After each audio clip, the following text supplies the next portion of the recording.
आदाब सत श्री अकाल। आप देख रहे हैं जनमाध्यम। हम हैं जनमाध्यम, बनेंगे आपकी आवाज का माध्यम। इस वक्त हम मौजूद हैं नवाबगंज विधानसभा के विधायक डॉक्टर MP आर्या के आवास पर, जहां पर ये अपने कार्यकर्ताओं के साथ आम जनता की जन समस्याएं सुन रहे हैं और उनका निवारण भी कर रहे हैं।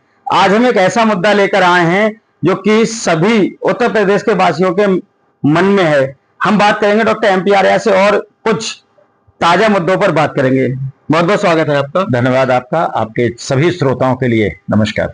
सर, सबसे पहले जानना चाहेंगे, जिस तरह से आजम खां का प्रकरण हुआ, कई सारे मुकदमे हुए, जमानत हुई, उसके बाद कई ऐसी चीजें देखने को आई जिस पर सरकार पर आरोप लग रहा है, जैसे कि रात को रिहाई होना थी, नहीं हो पाई, किसी वजह से 3000 का जुर्माना लगा, वो जुर्माना जब तक नहीं भरा गया रिहाई नहीं हुई। लेकिन जिस तरह से उनकी गाड़ियों का चालान हुआ, उससे सरकार की मंशा पर सवाल उठाए जा रहे हैं। इस पर क्या कहेंगे? देखिए, भारतीय जनता पार्टी की माननीय योगी आदित्यनाथ जी की सरकार 100% ईमानदारी से और कानून सम्मत काम करती है। कानून के अंतर्गत जो भी होगा वही काम होगा। अगर रिहाई रात को नहीं होना चाहिए तो नहीं होगी, और गाड़ियां अगर नियमानुसार नहीं चलेंगी, कानून तोड़ेंगी, तो उनके खिलाफ कार्रवाई होगी। नेता चाहे जो हो, उससे क्या अंतर पड़ता है। आजम खां एक कद्दावर नेता रहे हैं उत्तर प्रदेश के, और जब वो जेल से बाहर थे तो उनका कद अलग था। जेल के अंदर जाने के बाद सपा का ग्राफ गिरा, लेकिन अब वो जेल से बाहर आए तो आपको क्या लगता है कि सपा का ग्राफ बढ़ेगा? देखिए, मुझे ऐसा कहीं कुछ नहीं लगता है। भारतीय जनता पार्टी 2014 में चुनाव लड़ी और बम्पर जीत केंद्र की सरकार में बनी, और उसके बाद 2017 में बड़ी जीत भारतीय जनता पार्टी की हुई। उस समय आजम खान साहब बाहर ही थे और उस समय भी समाजवादी पार्टी हारी थी। मुझे नहीं लगता है कि इस तरह से कोई परिवर्तन होने वाला है। अच्छा, जिस तरह से जेल से आते ही आजम खान ने एक बयान दिया कि मैं एक ऐसा व्यक्ति हूं जिसकी याददाश्त बहुत तेज थी, लेकिन इतने साल जेल में रहने के बाद मेरी याददाश्त कमजोर हो गई। मेरे पास मोबाइल नहीं था, मैं मोबाइल चलाना भूल गया हूं, और सिर्फ अपनी पत्नी का नंबर याद था, लेकिन इन दिनों में पत्नी का नंबर भी मैं भूल गया हूं। तो कहीं ना कहीं उनकी पीड़ा झलक रही थी। तो क्या अगर वो भारतीय जनता पार्टी में शामिल होने के लिए आते हैं तो भारतीय जनता पार्टी के पास क्या ऑफर है उनके लिए? देखिए, भारतीय जनता पार्टी की अगर बात करते हैं तो ये बड़े नेता जानते हैं इस मामले को। मैं इस विषय में कोई चर्चा नहीं कर सकता।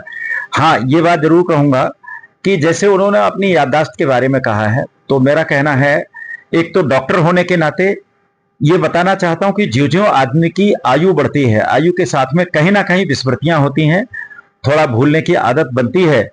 दूसरी बात यह है कि जो उनका बयान है कहीं ना कहीं ये राजनीतिक भी है। अच्छा, जिस तरह से आजम खां को लेकर लगातार अटकलें लगाई जा रही हैं, लगातार बीजेपी पर सवाल उठ रहे हैं कि एक राजनीतिक बदला लिया गया, तो क्या ये राजनीतिक बदला था? देखिए, बीजेपी ने ना ही उनको सजा की, ना ही बीजेपी ने उनको जमानत दी। बीजेपी में जेल में रहने के लिए भी नहीं, ये तो सारा काम कोर्ट करता है, और कोर्ट कानून सम्मत काम करता है। इसलिए बीजेपी पर आरोप लगाना गलत है।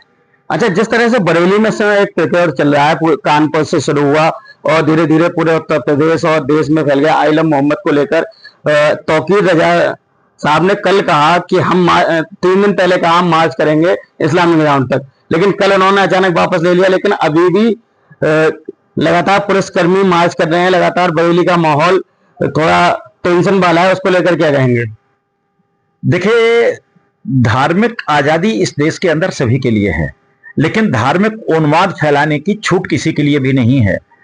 यदि आई लव मोहम्मद, हर आदमी अपने कहना चाहिए जो भी ईश्वर है, भगवान है या धर्म है, उनके लिए प्रेम भी करता है, उसका सम्मान भी करता है, आदर भी करता है। लेकिन अगर ये उन्माद फैलाने के लिए किया जाएगा तो गलत है, और जो लोग भी उन्माद फैलाएंगे उनके खिलाफ कानूनी कार्रवाई होना भी जरूरी है। ये डॉक्टर MP आर्या विधायक होने के साथ साथ एक डॉक्टर भी हैं। लगातार आप अपने कार्यालय पर बैठकर मरीज भी देखते हैं। मैंने कई बार देखा है कि जब आप जन समस्या सुनते होते हैं, बीच में कोई आ जाता है पेशेंट, आप उसे भी देखते हैं, तो कैसे मैनेज करते हैं दोनों को? नहीं, मैनेज क्या करना, जो भी आता है उसको जिस तरह की आवश्यकता है उस तरह से उसका काम करते हैं, सहयोग करते हैं। मरीज आता है, मरीज देख लेते हैं, और अगर राजनीतिक समस्याएं आती हैं या फिर लोगों की अपनी समस्याएं हैं तो उनका भी निराकरण करते हैं। तो ये थे हमारे साथ डॉक्टर MP आर्या, जो बेबाकी से अपनी बात कह रहे थे।